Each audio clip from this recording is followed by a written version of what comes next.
بسم الله الرحمن الرحيم. الحمد لله رب العالمين، اللهم صل وسلم وبارك على أشرف المرسلين محمد النبي الخاتم وعلى آله وأصحابه وأمته أجمعين. اللهم يا رب اشرح لي صدري ويسر لي أمري واحلل عقدة من لساني يفقه قولي. اللهم ألف بين قلوبنا وأصلح ذات بيننا واهدنا سبل السلام برحمتك يا أرحم الراحمين، اللهم آمين. برایان و خزمانی خۆشەویست، السلام عليكم ورحمة الله وبركاته. یا ربی بەخێر بێن و خوای گەورە بەرەکەت خاتە ماڵ و خانەوادەی کاک حاجی تۆفیق و کوڕەکانی ئینشاءالله. ئەم مەجلیسەمان مەجلیسی خێر و برایەتی و خۆشەویستی و خزمایەتی بێت، مەجلیسی ئەهلی ئیمان بێ ئینشاءالله. من داوای لێبوور دەکەم لە خزمەتم هەموو مامۆستا و بەڕێزانی کە لێرەیان لەسەر تەکلیفی کا حەجیوە و جەماعەت چەند دەقەی لە کاتتان نەگرم ئینشاءالله تەحەموولمان بکەن. خوای گەورە جزای بەخێر هەمەت. برایان، خوای تەبارەک وەتەعالە لە قورئانە بۆمان باز دەکات کە عەرز و ئاسمانەکانی لە ماوەی 6 دانە ڕۆژە دروست کردووە. الذي خلق السماوات والأرض في 6 أيام. ئەو خوایەی ئەو ئەڵڵایی کە زەوی و ئاسمانەکان کە 7 تەبەقاڵێ لە ماوەی 6 ڕۆژە دروستم کردووە. طبعاً لەوانەیە یەکسەر بێ بە خەیاڵتە تۆ باسی شەو ڕۆژی 24 سەعاتی بێ بە مێشکتە. شەو ڕۆژە لای من و تۆ چەندەیە؟ 24 سەعاتە. ڕۆژێ 12 سەعاتە، لەوانەیە ئەو بێ بە خەیاڵتە. بەڵام کاتێک کە خوای گەورە زەوی و ئاسمانەکانی دروست کردووە هێشتا نەخۆرە و نە زەویە و نە هیچ، هێشتا دروست نەبوون. بە ڕۆژ بە ڕۆژی کەی، بە ڕۆژی کوێ، هێشتا زەوی و خۆرەکە دروست نەبووە تا بڵین بە ڕۆژی ئێرە. شەو ڕۆژی سەر زەوی جیا لەگەڵ شەو ڕۆژی سەر مەریخ، سەر ئەستێرەیەکی تر، سەر مەجەڕەیەکی تر. خوای گەورە لە قورئانە بۆمان باز دەکات، ئەفەرمێ فی یوم کان مقداره 1000 سنة مما تعودون. إن يوما عند ربك كألف سنة مما تعودون. ڕۆژێک لای پەروەردگارێ بەرامبەر 1000 ساڵ لەو ساڵانی کە ئێوە حسابیەکەن، لەوەی کە ئێوە ئیبژێرن. ڕۆژێ بەرامبەر 1000 ساڵە. لە شوێنێکی قورئانە ئەفەرمێ في يوم كان مقداره 50,000 سنة. لە ڕۆژێکە کە 50,000 ساڵی دنیاە. کاتە خوای گەورە بۆمان باز دەکات ئەو شەو ڕۆژانی کە ئەو باسیەکە کات هەمووی وەکو یەکوانیەوە بزانی یەک ڕۆژ وەکو ئەم ڕۆژەی خۆمانە و 24 ساعتە. ئەسڵەن کە باسی قیامەتمان بۆ کاڵین یوم القیامە، ڕۆژی قیامەت. بۆچی کەلیمەی ڕۆژ بەکارێنی ئەڵێ ڕۆژی قیامەت؟ قیامەت یەک ڕۆژە، قیامەت یەک ڕۆژە. بەڵام ئەفەرمێ في يوم كان مقداره 50,000 سنة. ئەو ڕۆژە 50,000 ساڵی دنیاە. 50,000 ساڵی دنیا حساب کە بۆ یەک ڕۆژ. کەواتە وا تێ نەگەن ئەو 6 ڕۆژەی کە خوای گەورە باسی کردووە 6 ڕۆژی 24 ساعتیە. شەو ڕۆژێکە کە خۆی زانێ بە چ قیاسێکە بە چینەکە ئێمە نایزانین. ئەوانەی ئەمڕۆ بەخوا ناڵێن زانای فیزیا و فەلەک و شارەزان لەو بوارانەیە زۆر شتە پێکن، بەڵام هەنگشتی شێ یا بەغەڵەت وتویانە یا دوایی باید دەرکوێت کە ڕاستیەکەنەوە. مەسەلەن بۆ نمونە بۆمان باز دەکەنەڵێن ئەو حساباتە فیزیای و ڕاضیاتانی کە ئێمە کردومانە تەمەنی ئەم کەونە ئەم گەردوونە و هاتنەبوونی ئەڵێن نزیکەی 13 ملیار و 800 ملیۆن ساڵە. 13 ملیار و 800 ملیۆن ساڵ لەمەوە پێش ئەم زرمە و تەقینەوەی بووە لە سفرەوە خوای گەورە ئەم کەونە هێناوەتە بوون دروست بووە. کاڵین ملیارێک یعنی 1000 ملیۆن، یعنی 13 ملیار و 800 ملیۆن ساڵ لەمەوە پێش ئەڵێ ئەم کەونە هاتووەتە بوو. ئەمە قسەی ئەوانە، جا تا چەندەی پێکن و ڕاستە. ئەڵێن ئەو خۆرەی کە ئێمە سەیریەکەین تەمەنی 5 ملیار ساڵە، یعنی 5,000 ملیۆن ساڵ. ئەم زەوی کە ئێمەی لەسەرین ئەڵێ تەمەنی نزیکەی 4 ملیار و 600 ملیۆن ساڵە. عەلەیکوم سەلام ڕەحمەتوڵڵاه الله. تەمەنی نزیکەی 4 ملیار و 600 ملیۆن ساڵە ئەم زەوی کە ئێمەی لەسەرین. ئەم ڕقەمانەمان بۆ ڕیزەکەن بۆمان دێنن. دوورایی بینی ئێمە و خۆر دوورایی بینی ئێمە و خۆر 150 ملیۆن کیلۆمەترە 150 ملیۆن کیلۆمەتر ڕووناکی تیشک لە ماوەی یەک ثانیە 300,000 کیلۆمەترە بڕێ لە یەک ثانیە لە یەک چرکە تیشک ڕووناکی 300,000 کیلۆمەترە بڕێ ئەو تیشکە کە لە خۆرەوە دەرەچێ بەرەو زەوی دێت بە 8 دقە و چەند ثانیەیەک گەگاتە لای ئێمە بە 8 دقە و چەند ثانیەک 150 ملیۆن کیلۆمەترە بڕێ ئەگاتە چاوی ئێمە ئەگەر تیشک لە دقەیەکە 300,000 کیلۆمەتر ببڕێ لە ثانیەکە عەفو ئەی لە دقەیەکە چەنە بڕێ ضەربی 6 یەکەین چونکە دقەیە 6 ثانیە ئەی لە سەعاتێکا چەنە بڕێ ضەربی 6 یەکی تر یەکەین چونکە سەعاتێکی 6 دقەیە ئەی لە شەو ڕۆژێکا چەنە بڕێ ضەربی 24 یەکەین ئەی لە ساڵێکا چەنە بڕێ ضەربی 360 پێش ڕۆژەکەین چونکە ڕۆژەکانی ئەم ڕقەمە دوور و درێژە چەنەکە 300,000 ضەربی 6 ضەربی 6 ضەربی 24 ضەربی 365 چەند دەرچوو تیشک لە ساڵێکە ئەمەندا بڕێ دەی ئەم زانایانە ئەڵێن ئەستێرە هەیە لە ئاسمانە ئەو کەونەی کێمە باسیەکەی 13 ملیار ساڵە ئەو تیشکە بەڕێوەیە تازە ئاگاتە چای من و تۆ یعنی بە معنایەکی تر باسیکی نای جەنابان ئەڵێنەوە ئاسمانی کە تۆ سەیریەکەیت و ئەو ئەستێرانەی تیا ئەی بینیت هیچی ئستا نییە ئەوە ڕسمی چەند ملیۆن ساڵێک لەم و پێشە چەند ملیۆن ساڵێک لەم و پێشەوە ئەستێرانە لێوا بوو لەو کاتۆ تیشکەکە دەرچۆ تازە گەیشتۆتە چای من و تۆ ئەم باستان بۆ بۆکەم باسی ئەستێرە و ئەم تیشک و ئەم عمرە دوور و درێژانە و ملیار ساڵ و ملیۆن ساڵە من بە ئێمە ئاڵێن 4 ملیار و 600 ملیۆن ساڵ تەمەنی زەویە ئەڵێن ملیارێکی تێپەڕی لەسەر زەوی هەر تەقینەوە بوو هەر بڕکان بوو هەر ئەم بەردووشتە زانێ من نێزەکانەی ئاسمان خۆی کێشا بە زەویە ئەرز هەبوو بەسەر یەکە ڕۆ ئەچوو خۆی نائەگر تا خڕب و تا چی لێ هاوام شێوەی ئیستای وەرگرت دوای ملیارێ ساڵی جاوردە وردە محیطەکان دەریاکان لەسەر ئەرز پیا بوو ئۆکسجین و هایدرۆجین یەکیان گرت و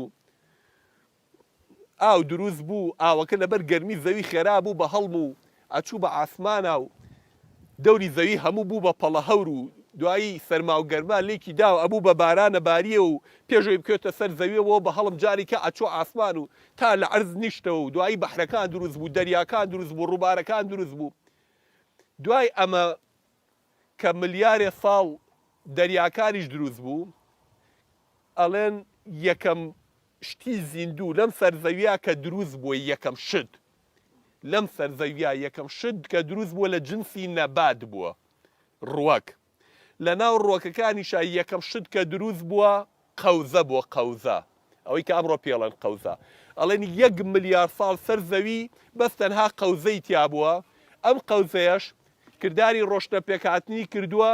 هەرچی دۆمۆکسیدی کاربۆن هەبوو هەڵی مژی و ئۆکسجینی یاوەتەوە تا خوای گەورە ئەم وەزعی خوڵقانووە کە نیسبەی ئۆکسجین لە سایە 20 ئەوەندەیە و کاربۆن ئەوەندەیە و نایترۆنجین ئەوەندەیە و لە هەوایە تا بەکەڵکی هاتووە ئینجا دوای ئەوەی کە نەباتات دروست بووە لە دەوری 500 بۆ 600 ملیۆن ساڵ لەم و پێش ڕووداوێک ڕووی داوە لەم سەرئەزای پێوتی ئینفیجاری کەمبری کتوپڕ لەسەر زەویا وردە وردە لە ماوەی چەند ملیۆن ساڵێکە دەعبا و دەعجان دروست بووە و گیانلەبەر دروست بووە و لەو کاتەوە هەتا ئیسا دەعبای عەجیب و غەریب لەسەر ئەرزای ئەفقانمان بۆ دۆزنەوە بەقەی شوقەیە گەبێڵە نەمەی دەیناسۆر و کاتی خۆی لەسەر زەوی ئەم نەوع دەعبایانە ژیاون 30 مەتر درێژە و 10 مەتر بە ئاسمانە بەرز و ملی ئەمەندە پانە و قاچی ئەمەندە کورتە و ئەمانەی کای بینین لێنەکان مەخلوقاتی غەریب و عەجیب لەم سەر ئەرزە ژیاوە پێغەمبەری خوا صلی الله علیه وسلم هەر ئەم وەزعەمان بە نەوعێکی کە بۆ کورد دەکاتەوە بۆمان باس دەکات کە ئەگەر عمری هەموو دنیا بە هەفتەیە بشوپێنین عمری هەموو زەوی بە 1 هەفتە بشوپێنین ئەفەرمێ لە سەعاتی ئەخیری ڕۆژی جومعەیە ئاخر ڕۆژ یعنی ئەوە ڕۆژ 6 ڕۆژ تێپەڕی و ڕۆژی حەوتەمەوە حەوتەمیش خەریکە خۆر ئاوا بێ لە سەعاتی ئەخیر لە دەقەکانی ئەخیری خۆر ئاوابوون خوا ئادەمی دروست کردووە ئادەمی هێناوتە سەرزەوی لە ئادەمەوە هەتاکو ئێمە هەتا سەردەمی پێغەمە ساسەلم کە 1400 ساڵ لەمە پێش بووە و هەتا قیامەتیش هەر هەمووی لە ماوەی هەفتەکەیان دقەیە دوانسیان 4 حساب بکە چەند دقەی ئەخیری کۆتاییەکەیەتی وا خۆر ئاوابێ هەر تەمەنی مرۆڤاتی لەسەر ئەرزە هەر ئەمەندە بووە ئەم زەوی کێوای بینیسەر باسی ئەم شاخی پیرەمەگرومەمان بۆکەن ئەڵێ نەمە کاکی برا زۆر تەمەنی زۆر نییە ئەم شاخەڵە عمری 7 ملیۆن ساڵە ئەڵێن گۆیژۆ ئەزمەڕەکەی پشتی خۆمانەوەی سێمانی عمریان 14 ملیۆن ساڵە زنجیری کە دروست بووە ئەڵێن پیرەمەگرورۆم هەلا جودابانە عمریان لە 7 ملیۆن ساڵەوەی کە ئەوان باسیەکەن ئەڵێنەوە زیاتر تێناپەڕێت 7 ملیۆن ساڵ ئەمەندە کەمە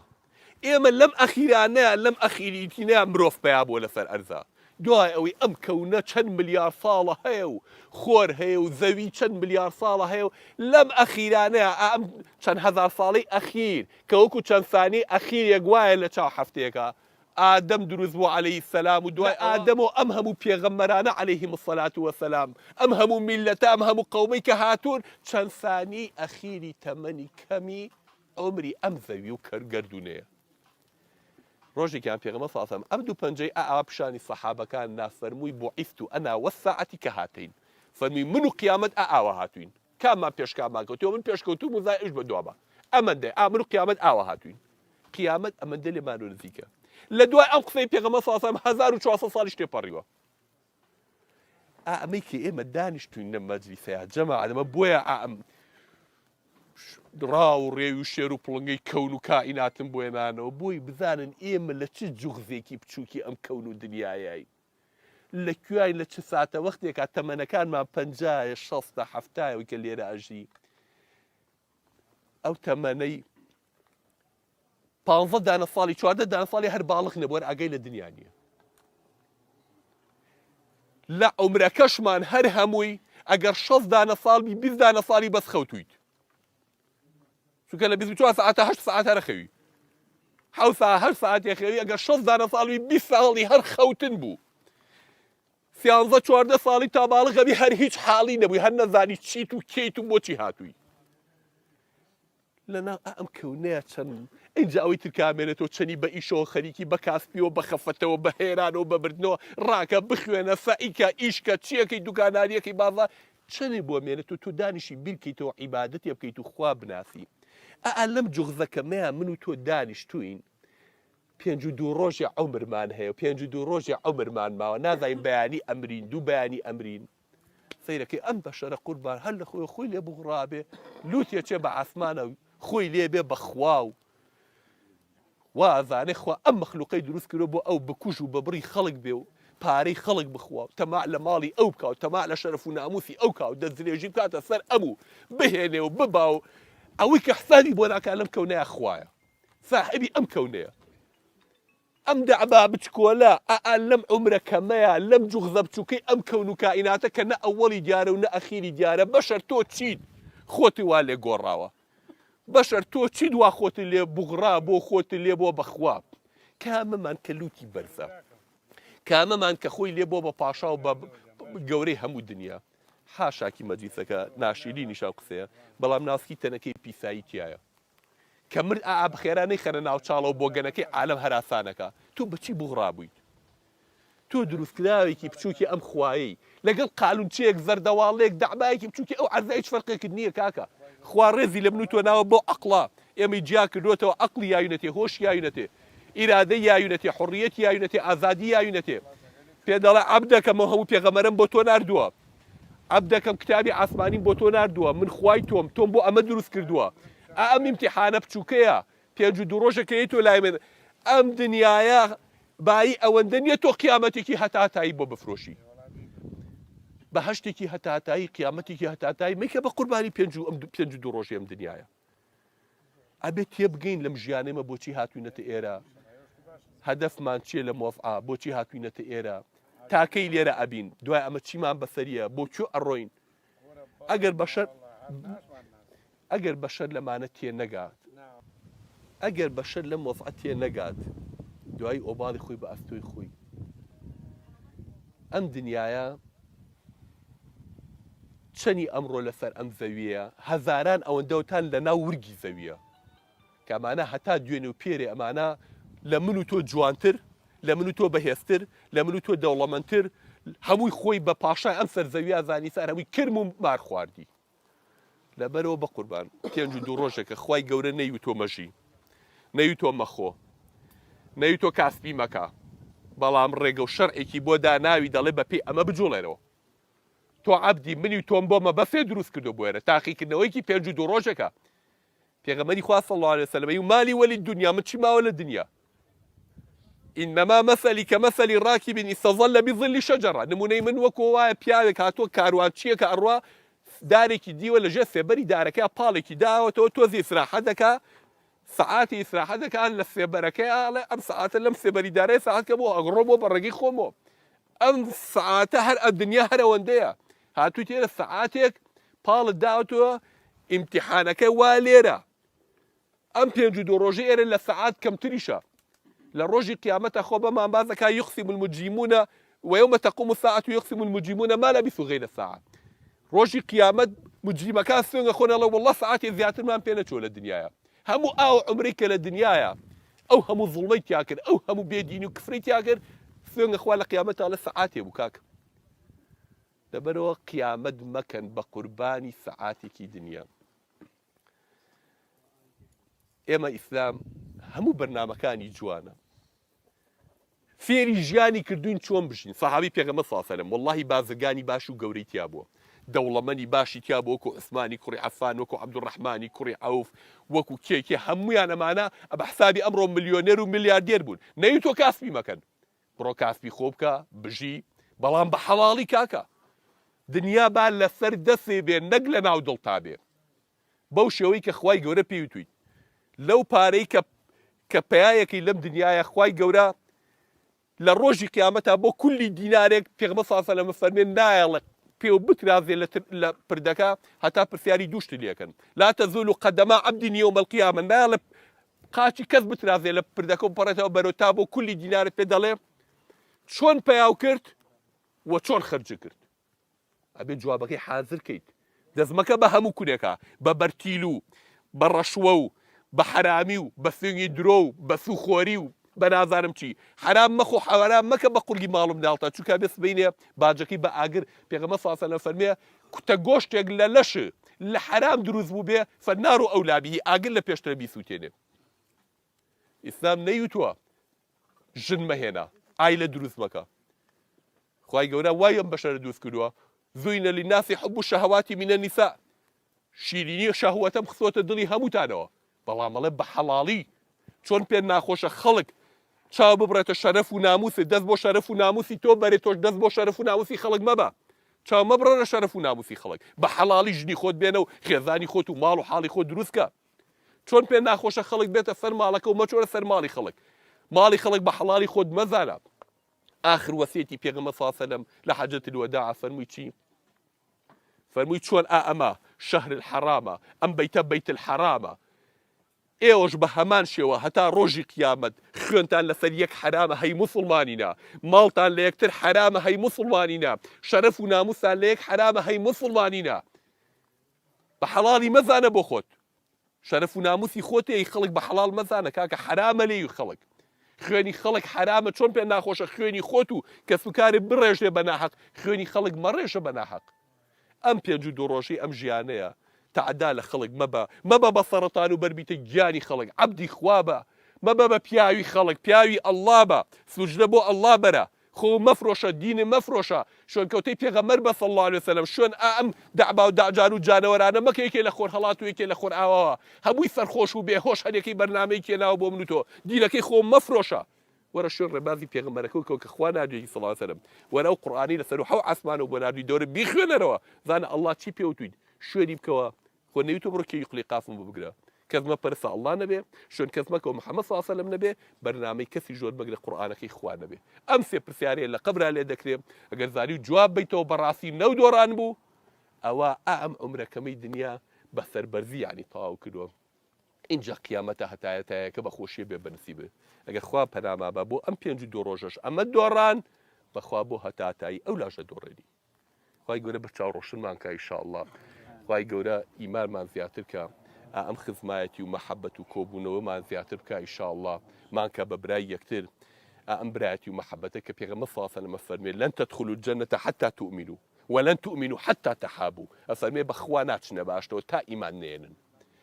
هەتا ئیمان نەبن ناچنە بەهەشت و ئیمانیشتان نیە تا یەکترتان خۆش نەوێ ئەبێ ئیماندار یەکتری خۆش بوێ ئەبێ ئەم مەحەبەت و برایەتی دروست ببێ ئەمە ژێکێکە لە هۆکارەکانی